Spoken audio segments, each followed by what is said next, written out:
Bismillah. Assalamualaikum warahmatullahi wabarakatuh. Alhamdulillah. Alhamdulillahilladzi hadana lihada wa ma kunna linahtadiya laula an hadanallah. Ashhadu an la ilaha illallah rabbi la syarikalah. Wa ashhadu anna Muhammadan abduhu wa rasuluh wa safiyyuhu min khalqihi wa khaliluh. Sallallahu alaihi wa ala alihi wa sahbihi wa sallama tasliman katsira, amma ba'd. Ayyuhal ahibba, a'azzani Allahu ayyakum. Segala puji bagi Allah yang kembali memberikan taufik kepada kita untuk bisa melanjutkan kajian kita dari Mukhtasar Kitabil I'tisam.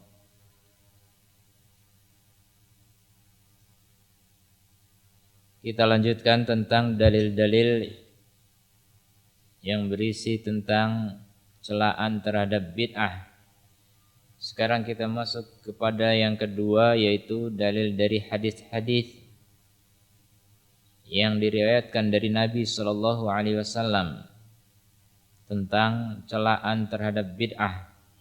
Setelah kita selesaikan kemarin tentang ayat-ayat, beberapa ayat kita bacakan. Dan hadis-hadis yang berbicara tentang celaan terhadap bid'ah sangat banyak di dalam kutubus sunnah.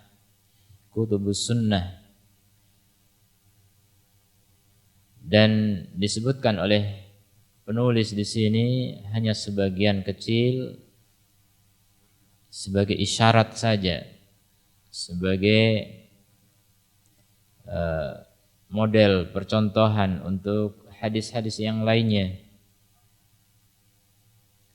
Dan diusahakan oleh penulis hadis-hadis yang paling dekat dengan kesahihan atau yang paling sahih di antara yang sahih. Hadis yang pertama, hadis yang diriwayatkan di dalam kitab As-Sahih, yaitu kitab Al-Bukhari dan Muslim, dari Aisyah radhiyallahu anha, anin Nabi sallallahu alaihi wasallam qala, man ahdatsa fi amrina hada ma laisa minhu fahuwa rad. Wa fi riwayatin li Muslim, man amila amalan laisa alaihi amruna fahuwa rad.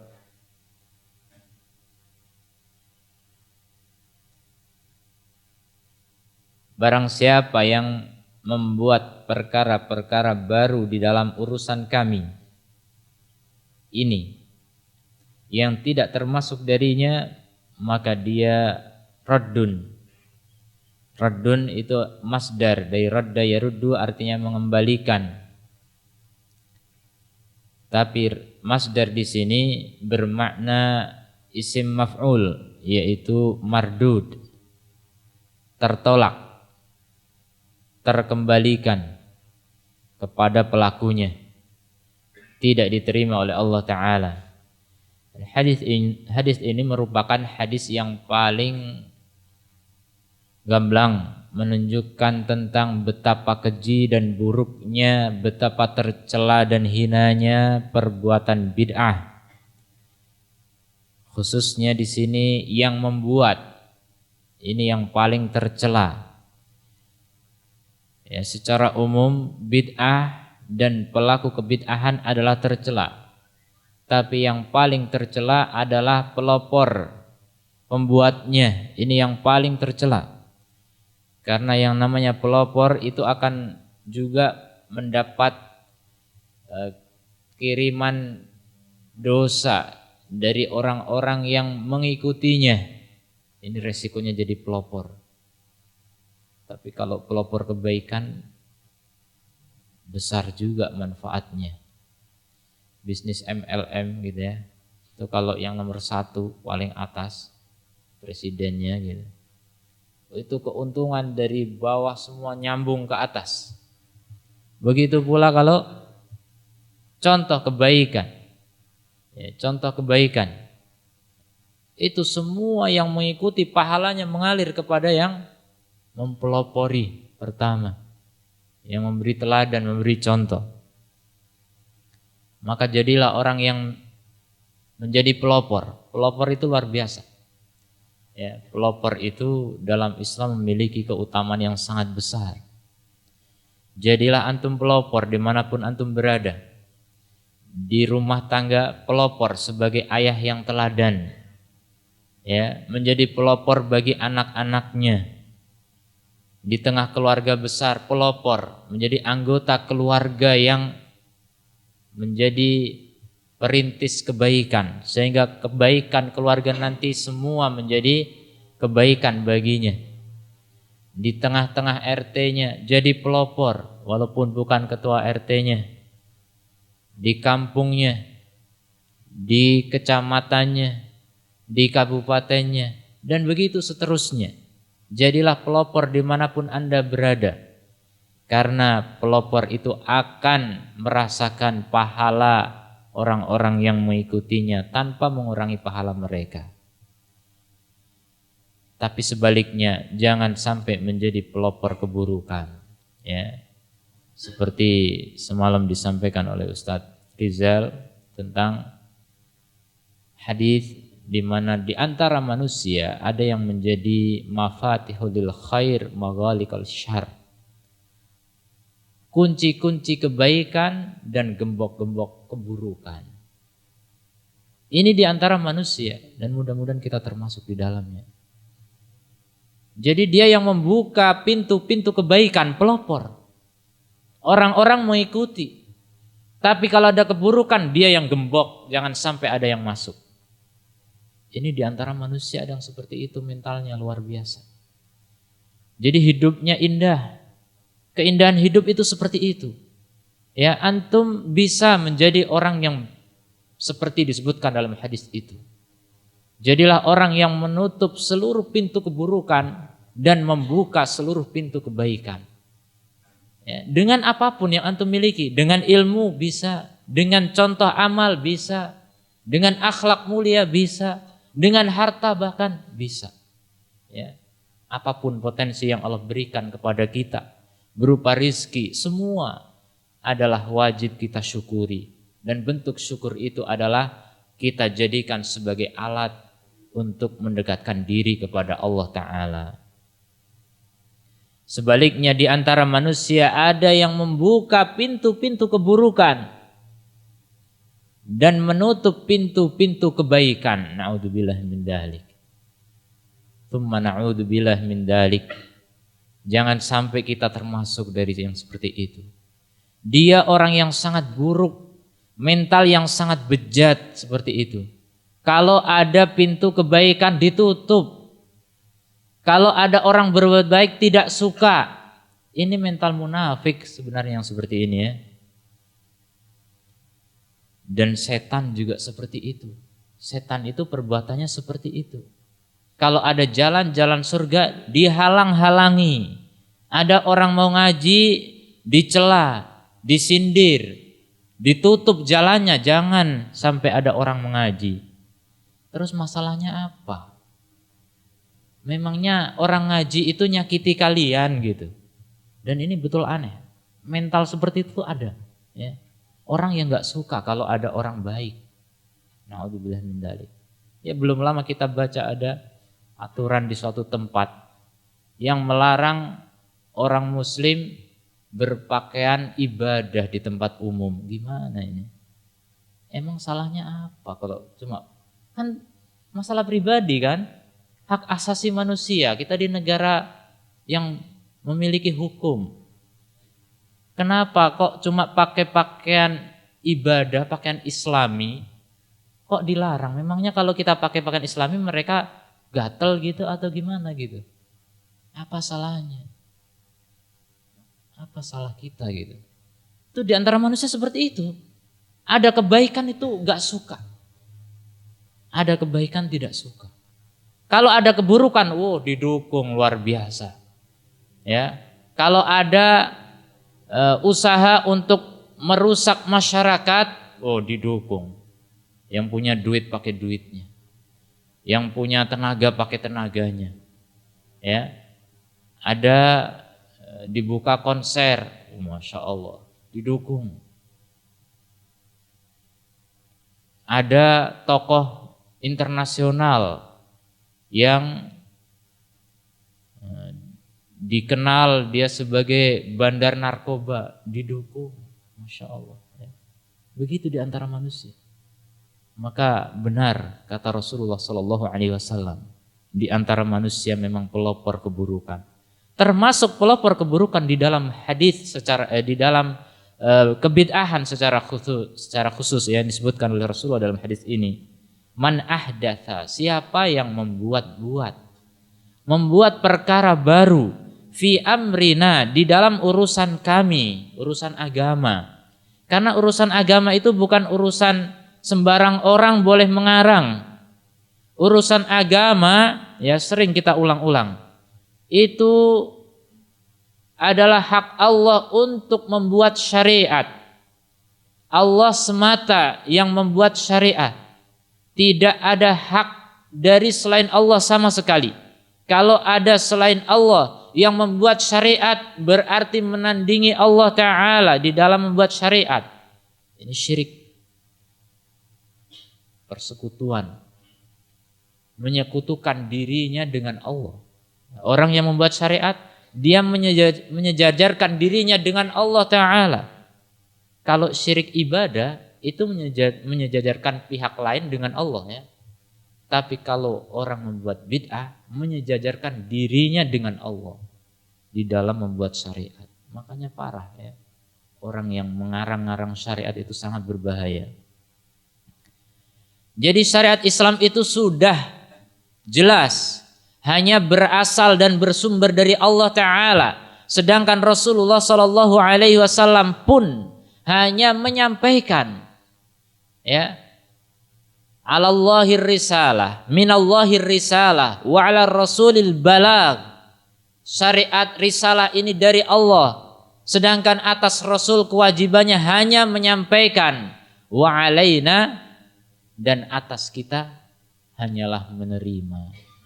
Titik itu saja, ya. Kita hanya menerima syariat Islam yang dikatakan oleh Allah sempurna dan lengkap, yang disampaikan oleh Rasulullah secara lengkap, amanah. Rasulullah tidak menyembunyikan sedikit pun dari risalah langit. Maka apa kepentingan kita kok membuat-buat syariat? Pantas Rasulullah mengatakan, siapa yang membuat-buat perkara baru dalam urusan kami yang tidak termasuk darinya, ma laisa minhu, yang bukan termasuk darinya. Tandanya kalau bukan darinya, gak ada dalilnya dari Quran maupun As-Sunnah, ya, fahuwa raddun, maka dia mardudun, dia tertolak. Dan ulama mengatakan inilah definisi bid'ah yang paling bagus. Ya, kalau ulama mengatakan bid'ah itu definisinya begini dan begitu, maka sudah didefinisikan oleh Nabi dengan definisi yang paling jelas. Jadi yang namanya bid'ah itu hal baru di dalam syariat, ya, yang tidak ada dalil dari Rasulullah SAW. Itulah bid'ah. Mungkin orang mengatakan, saya tidak membuat-buat, Ustadz. Saya kan dari kecil cuma taunya begitu. Orang di kampung saya begitu. Masa saya sesat? Masa orang banyak begitu di kampung saya sesat semua, Ustadz?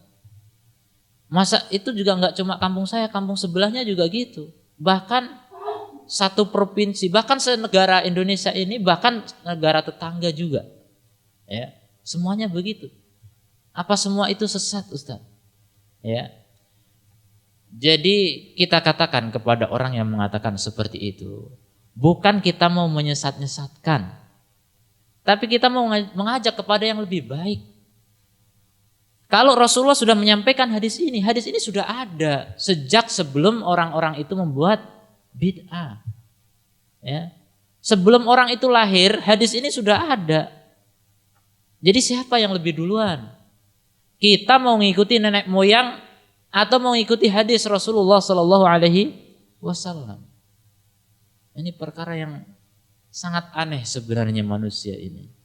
Seakan-akan hadis itu menjadi tidak usah dipakai kalau orang-orang itu kebanyakan sudah melakukan.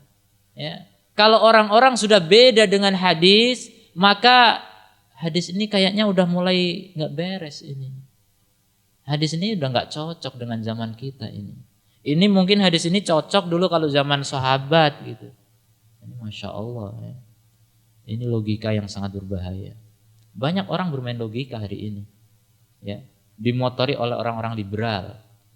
Bebas pakai akal. Agama landasannya tuh akal kalau mereka itu. Orang liberal itu gampang saja mengatakan ayat ini nih kayaknya udah gak pas nih ayat ini. Masya Allah. Kok bisa? Datang baru lahir kemarin mau nyalain Allah Ta'ala, coba. Sudah harusnya syukur gitu diciptakan oleh Allah. Jadi manusia lagi. Coba kalau jadi babi gitu. Masya Allah. Jadi manusia diberi akal, harusnya itu tunduk kepada Allah yang membuat akal dia. Kok bisa-bisanya akalnya jadi lebih pintar daripada Allah yang menciptakan akal itu? Berani mengatakan ayat ini nggak benar, gimana coba? Ya itu jelas-jelas ya pendukung LGBT hari ini tuh, ya tokoh mereka liberal mengatakan apa? Itu tentang kisah kaum Sodomi.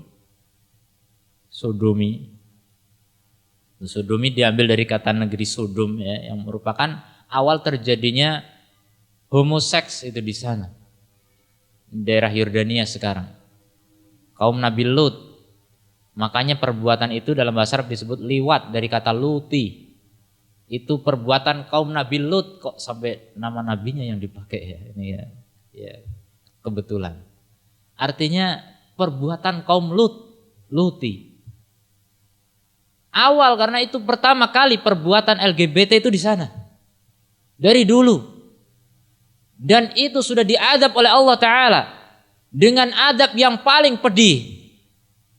Ya.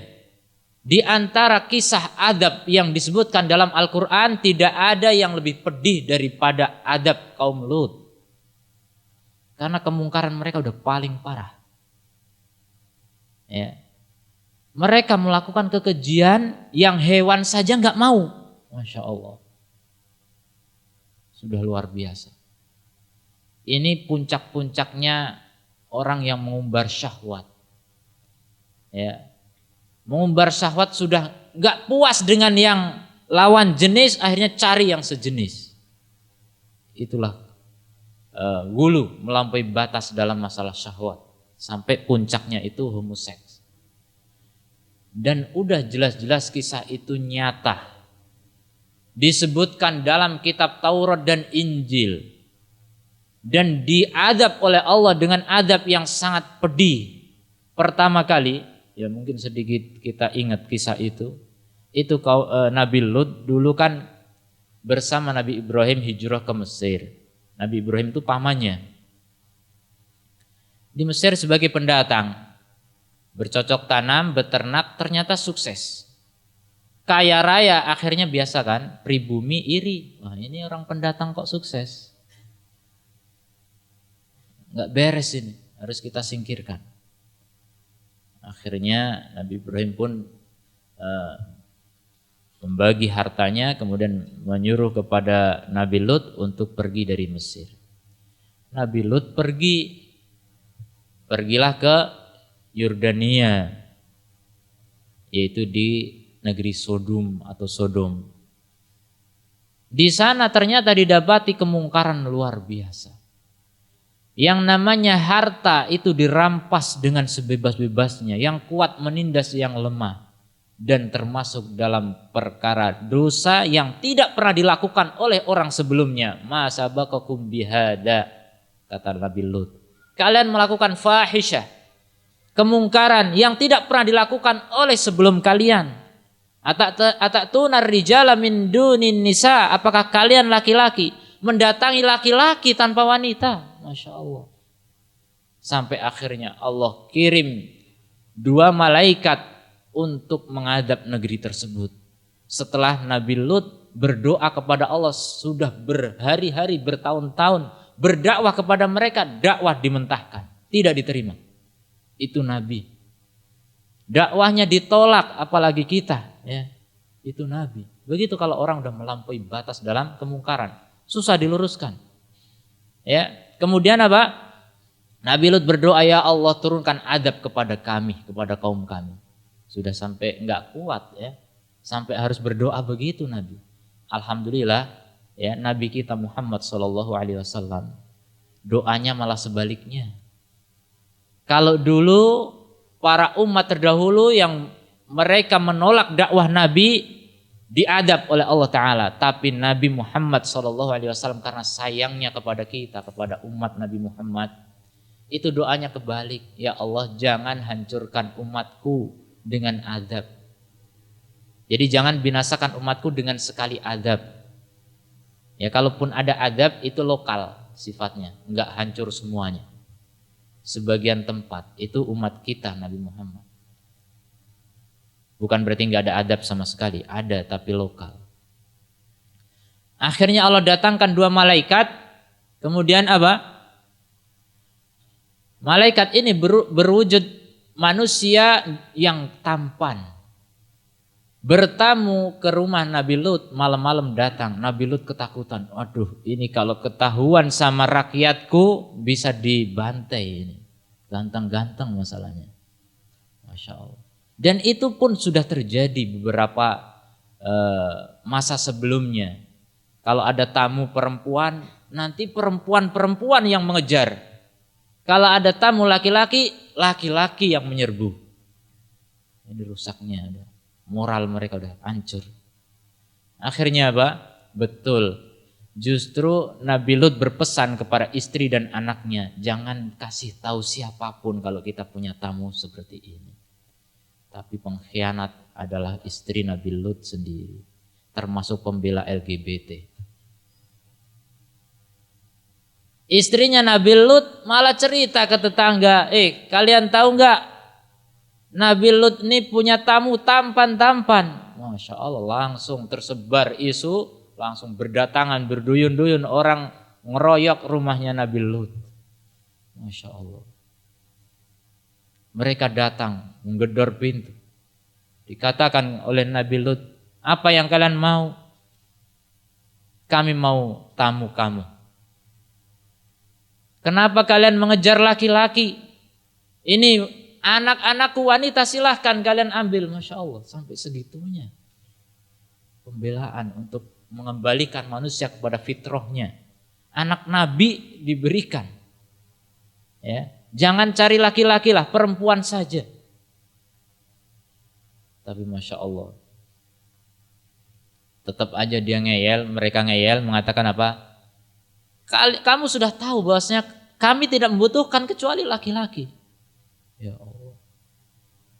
Ya, ini dari dulu sudah ada cerita itu dan jelas diceritakan oleh Allah dalam Al-Quran di beberapa tempat, nggak cuma 1 ayat. Kemudian akhirnya Nabi Lut baru dikasih tahu, tenang saja kamu, kami berdua adalah utusan Allah untuk mengadab negeri ini. Gak usah khawatir. Sekarang kamu dan keluargamu pergi dari tempat ini sebelum subuh, karena subuh besok akan kami hancurkan negeri ini. Akhirnya betul, Nabi Lut pun pergi malam-malam bersama istri dan anak-anaknya. Malaikat mensyaratkan, pergilah kalian dan jangan nengok ke belakang. Gak usah lihat adabnya kayak apa, gak usah nengok. Tapi begitu berangkat Nabi Lut bersama anak dan istrinya, anak-anaknya rata-rata wanita, ternyata istrinya di belakang ketinggalan. Dan nengok-nengok ke belakang terus, akhirnya ketinggalan. Pengen lihat kayak apa sih adabnya, bener gak gitu. Akhirnya betul, istrinya Nabi Lut termasuk salah satu dari mereka yang mendapatkan adab itu. Bahkan sebelum itu orang-orang yang mendatangi rumah Nabi Lut dihadang oleh Nabi Lut, gak mau berhenti, memaksa masuk, dan ketika masuk ke dalam rumah sudah mau menerkam 2 orang ganteng itu. Ternyata Allah butakan mata mereka. Ini adab yang pertama. Ya, orang yang masuk ke rumah itu dibutakan oleh Allah Ta'ala, nggak ngelihat siapa-siapa sudah. Jadi pertama dibutakan, ini adab pertama. Nah, kemudian ada berikutnya ketika Lut dan keluarganya sudah pergi dari tempat itu, Allah angkat itu tanah Sodom semuanya ke langit. Sampai dikatakan dalam hadis, malaikat langit mendengar kokok ayamnya. Berarti udah deket. Baru kemudian dibalik dan dihujani batu. Sambil dihujani batu, dibalik dan buminya terbalik. Itu adab kaum Lut. Adab yang sangat pedih. Dan itu kisah yang nyata. Ada di dalam Quran. Dan Allah maha benar dengan segala firman-Nya. Tapi apa kata orang liberal? Itu kisah negeri Sodom di Quran itu cuma jiplak dari kitab-kitab dulu. Ya, dan tentang kebenarannya masih kita ragukan. Ini katanya tokoh Islam begitu. Jangan bilang tokoh Islam, tokoh liberal saja sudah. Jangan, nggak ada Islam liberal. Adanya Islam sama liberal, ya. Islam dan liberal, nggak ada Islam liberal. Islam itu nggak liberal dan liberal itu nggak Islam. Ya. Liberal itu dari Islam.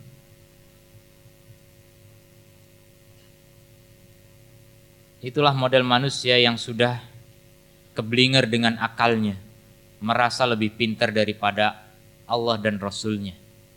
Berani mengatakan Al-Quran itu nggak cocok untuk sekarang. Jangankan hadis, Quran aja dibilang gitu. Ya. Jangankan Rasul, masih sama-sama manusia. Allah saja ditantang. Begitulah kaum, ya, kaum yang layak untuk diadab oleh Allah. Bahkan nantang Allah. Kata mereka, dan mereka memang bayaran ya, artinya diberi dana besar oleh internasional agar bisa goal itu undang-undang Indonesia meresmikan LGBT. Biar pernikahan sejenis itu sah karena sesuai hak asasi manusia. Masya Allah, jelas-jelas bertentangan dengan Islam. Ya, mereka luar biasa gencarnya mendakwakan itu. Ya, seakan-akan itu lebih penting daripada tauhid. Ya udah, memang begitulah. Penutup pintu kebaikan, pembuka pintu keburukan. Itu manusia model begitu. Yang digambarkan oleh Rasulullah SAW sangat benar. Di antara manusia ada yang seperti itu. Jadi untuk urusan meremehkan hadis terlalu mudah bagi mereka, sama Nabi Muhammad manusia. Allah saja ditantang. Kata mereka, kalau memang orang negara yang merestui LGBT itu salah, ya, diadab seperti negeri Sodom, ya tentunya negara-negara Eropa, Amerika yang sekarang sudah meresmikan itu diadab oleh Allah. Nah, logika lagi kan, kias, perbandingan. Nah, buktinya negara mereka yang meresmikan itu aman-aman saja. Jadi nggak masalah, itu cerita cuma bohong aja itu. Masya Allah. Begitu ya, lancangnya orang sudah berani nantang Allah, nantang adab. Dan kalau kita perhatikan karakter adab Allah ya, ada dua model. Adab Allah itu yang diceritakan dalam Quran. Kalau itu berupa kedoliman pemimpin, itu adabnya khusus. Fir'aun, tentaranya aja sama Fir'aun. Kemudian Namrud, kemudian siapa yang melampaui batas dalam harta? Qarun, khusus. Tapi kalau kemungkaran itu adalah fahisyah, kekejian, itu merata satu kampung diangkat. Itu terjadi kan di Indonesia? Kisah negeri kampung Legetang di Banjarnegara itu terkenal dari dulu negeri fasik, kampung fasik yang suka hiburan malam, musik terakhirnya pesta seks. Padahal kampung yang lainnya enggak. Ini kampung tiap hari begitu kegiatannya. Apalagi kalau panen, syukuran. Masya Allah, diberi nikmat Allah, syukurannya pesta seks. Akhirnya apa? Suatu malam terdengar ledakan yang sangat keras. Ternyata paginya ditengok oleh orang-orang, kampung itu udah hilang. Tertutup oleh gunung, potongan gunung dari Bukit Pengamun-amun. Yang jauh dari tempat itu terbang gunungnya ke situ, melewati beberapa kampung. Begitu adab kalau kerusakan sudah merajalela. Kalau kita membiarkan khamr, kita membiarkan fujur, zina dan homo, ya, itu artinya kita membiarkan adab Allah mau datang kepada kita. Membiarkan kita semuanya akan diadab oleh Allah Ta'ala. Makanya orang yang baik, ya, seperti antum, ya, wala uzaki 'alallahi ahada. Ya, jangan cuma baik buat diri sendiri. Jangan cuma yang penting saya kan nggak homo. Ya alhamdulillah. Tapi coba hati-hati, kalau lingkungannya homo, antum kena juga adabnya. Ya. Apalagi anak-anak antum menjadi mangsa. Menjadi mangsa, jangan tenang-tenang saja di rumah. Aman.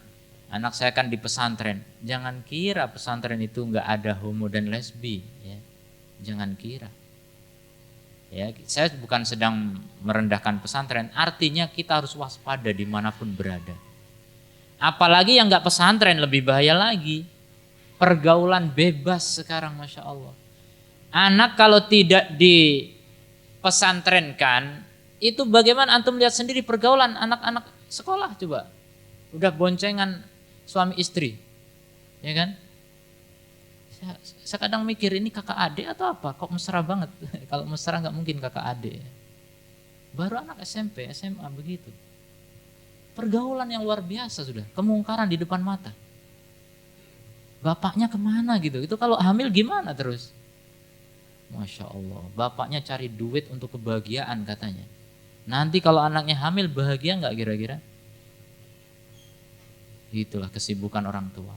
Dan memang menurut para psikolog ini, terjadinya homo dan lesbi itu mayoritas disebabkan oleh faktor ayah yang kurang kasih sayangnya kepada anak. Ayah yang gak peduli dengan anak seperti ayah yang gak kenal anak. Ayahnya cuma cari duit, anaknya gak tahu apa nasibnya, seakan-akan gak punya ayah. Jadi gak ada didikan keberanian, ya, keteladanan dari bapaknya, mentalnya jadi mental kebanci-bancian. Karena apa? Dididik oleh ibunya dengan kelemah lembutan terus, nggak kenal yang namanya ketegasan dan keberanian. Akhirnya laki-laki tapi kayak perempuan. Nah, itu yang terjadi di antaranya. Selain kekurangan kasih sayang dari seorang anak, akhirnya mencari kasih sayang. Yang terjadi akhirnya homo dan lesbi. Dan saya mendapati kasus itu, ya. Beberapa yang sudah saya wawancarai gitu. Itu ketika saya pergoki langsung saya tanya, bapakmu bermasalah ya? Kok tahu? Iya tahu lah. Ya. Karena memang sudah begitu penelitiannya. Ya. Rata-rata begitu. Jadi kasus-kasus homo dan lesbi sudah banyak sekali marak. Apalagi sekarang kampanye untuk itu sedang gencar-gencarnya. Tidak ditemui dunia hiburan kecuali ada bancinya di situ. Sinetron, drama, film dan sebagainya. Ini katanya, saya nggak meneliti itu ya. Kalau nggak ada bancinya kurang seru. Jadi banci sudah dianggap konsumsi wajar. Kalau zaman dulu ada banci itu dipotong penjara, nggak normal. Ini orang berpenyakit harus dikarantina, nggak boleh jalan bebas, ya, nggak boleh berkeliaran. Itu merusak mental. Orang banci, orang bencong itu.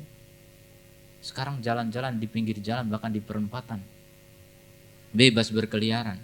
Itu hati-hati mencari mangsa seperti itu. Ya, itu yang merusak tatanan masyarakat kita. Orang-orang yang seperti itu biasanya yang menjadi transgender atau biseksual gitu, itu masya Allah. Rata-rata mereka rusak dalam masalah naluri seksualnya. Ya. Ini mereka yang menyebarkan virus-virus seperti itu. Gimana laki-laki atau perempuan kamu itu? Laki-laki kok kayak perempuan? Perempuan kok kayak laki-laki? Enggak jelas. Islam enggak merestui itu.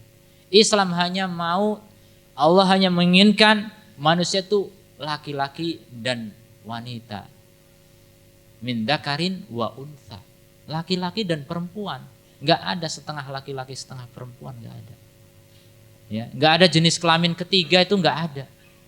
Jadi harus jelas kamu mau laki atau perempuan, gitu. Laki-laki kok jadi perempuan. Itu dilaknat kata Rasulullah. Allah melaknat laki-laki yang bergaya wanita dan wanita yang bergaya laki-laki. Terlaknat, makhluk terkutuk seperti itu. Makanya pantas kalau sudah dikutuk oleh Allah Ta'ala, kelakuannya pun bejat. Ya. Jarang saya dapat sholat jamaah, ada banci atau bencong ikut berjamaah, itu jarang. Antum pernah lihat? Nggak tahu kenapa gitu kalau banci dan bencong itu akhirnya begitu. Mereka orang-orang yang terlaknat kemungkinan. Makanya mereka kalau mau selamat harus membebaskan diri dari kebancian dan kebencongannya itu. Kalau memang laki-laki, tunjukkan kejantananmu gitu. Kalau memang perempuan, ya jadilah perempuan yang benar-benar perempuan. Jangan setengah-setengah. Dan ini salah didikan, ini bahaya. Makanya dari kecil pun orang tua hati-hati ya. Punya anak perempuan jangan dipakai pakaian laki-laki. Punya anak laki-laki jangan diberi pakaian perempuan. Itu ya, dari situ kadang berasal. Makanya ketika ditegur, kenapa kamu banci? Dari kecil saya punya saudara perempuan semua. Dia laki-laki padahal. Jadi terbiasa lembut dan dipakein pakaian juga perempuan. Masya Allah, salah siapa? Jadi ini faktor pendidikan yang paling berperan. Kenapa terjadi LGBT itu sebenarnya dari pendidikan. Pendidikan dalam keluarga ini sangat berperan. Jadi jangan salahin pesantren nanti kalau di pesantren ternyata ada homo dan lesbi. Itu biasanya juga karena korban orang tuanya nggak pernah peduli. Sudah masukin pesantren, setahun sekali dikunjungi. Ya, orang tuanya udah menyerahkan sepenuhnya kepada pondok. Anak ini kurang kasih sayang. Kasih sayang bapaknya. Akhirnya terjadi, karena apalagi pesantren ya, laki-laki sendiri, perempuan sendiri. Terjadi homo juga banyak di penjara kan, penjara laki-laki, perempuannya dikit. Dulu kenapa di penjara? Karena memperkosa perempuan.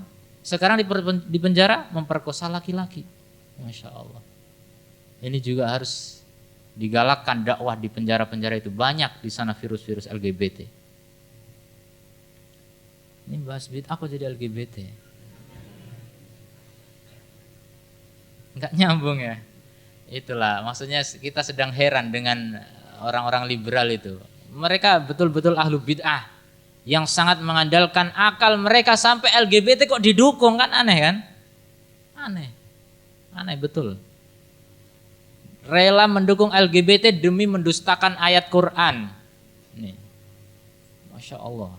Luar biasa kemungkaran ahlu bid'ah itu. Ahlu bid'ah itu memang sangat-sangat berbahaya. Lebih berbahaya daripada pelaku maksiat. Pelaku maksiat yang gak tahu menau, mereka pelakunya masih lebih mending daripada tokoh Islam yang mendukung mereka. Walaupun ini tokoh ini gak LGBT, gak pelaku, gak. Malah mendukung dengan dalil-dalil, Masya Allah. Mereka kan manusia, punya hak. Masya Allah.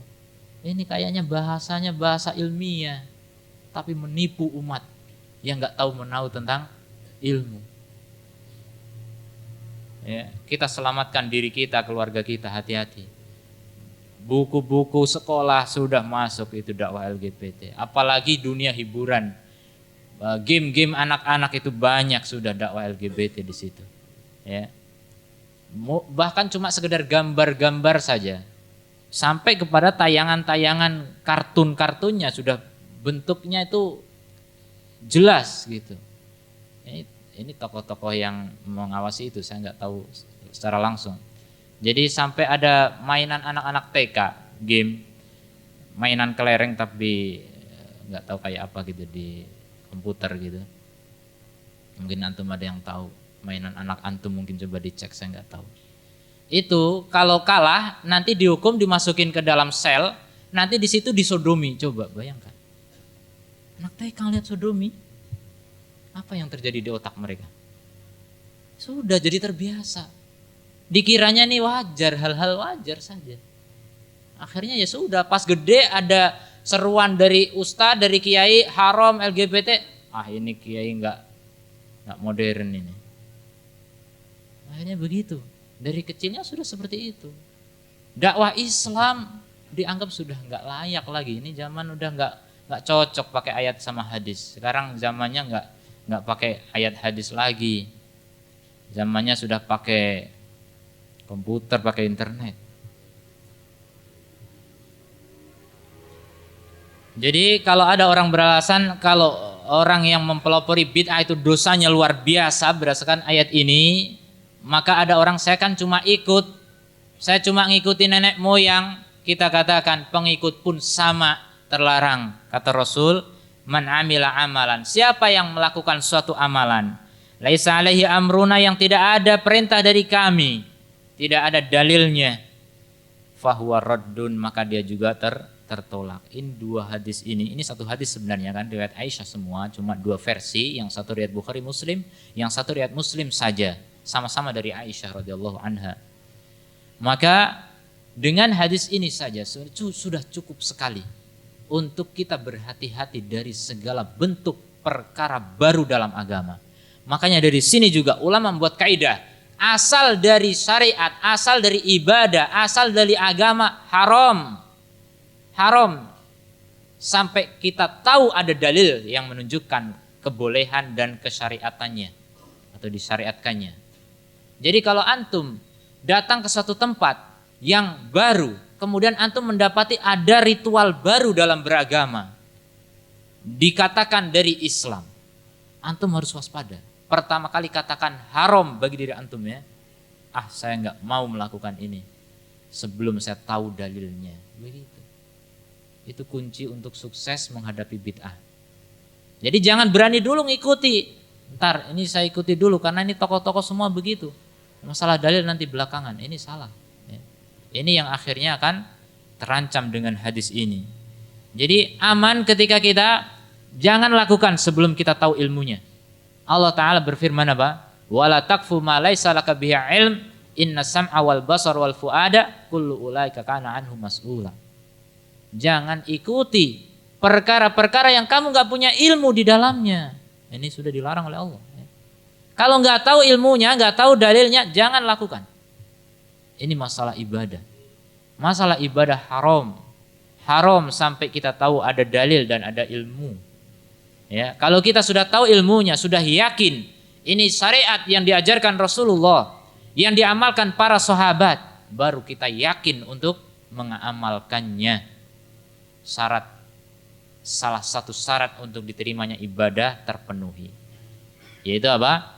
Ittiba' atau mutaba'ah, mengikuti mencontoh Rasulullah sallallahu alaihi wasallam. Maka kalau syarat ini enggak terpenuhi fahuwa rad, maka itu tertolak. Kalau cuma ditolak sih cuma mungkin enggak masalah ya. Artinya cuma capek kemudian enggak ada hasil. Masalahnya dia enggak cuma ditolak, bahkan dianggap sebagai orang yang berdosa dan diancam neraka.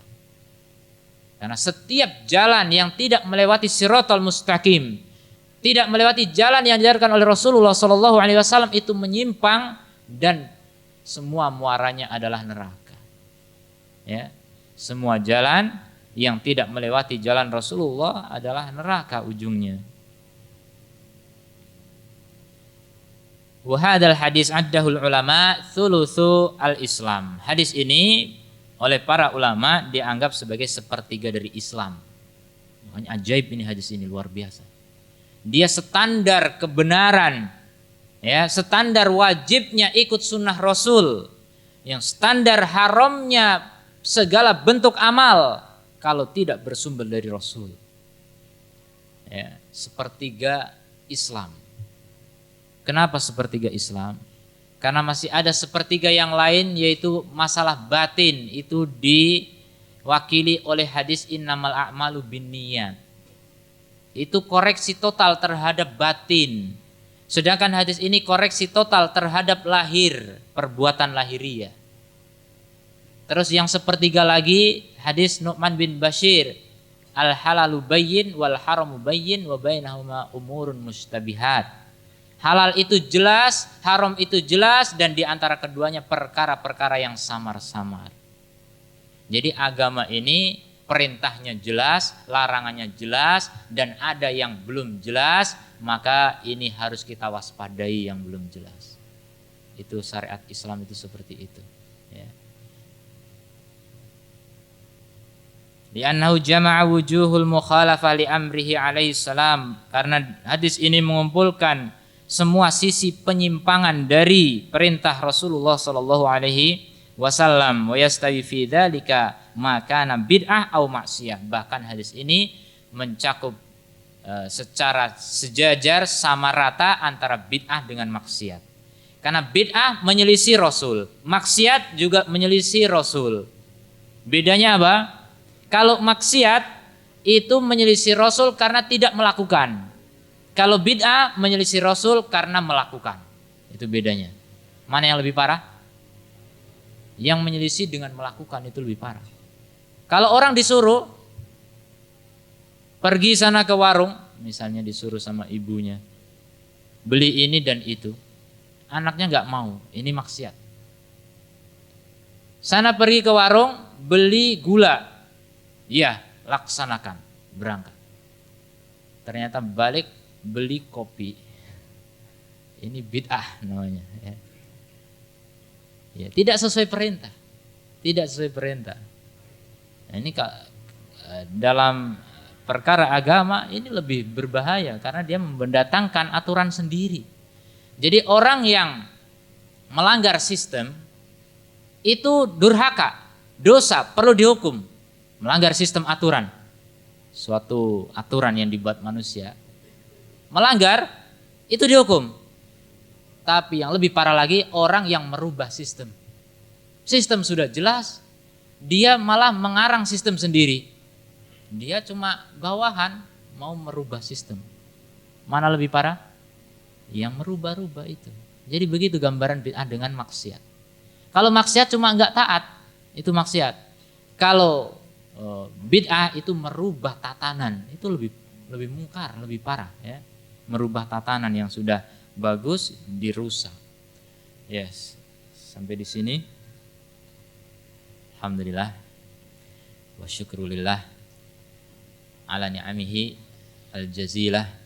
Semoga Allah senantiasa merahmati kita dan memudahkan langkah kita untuk menegakkan sunnah dan membasmi bid'ah dari pribadi, keluarga maupun masyarakat kita yang kita cintai. Allahumma inna nas'aluka ridhaka wal jannah wa na'udzubika minan nar.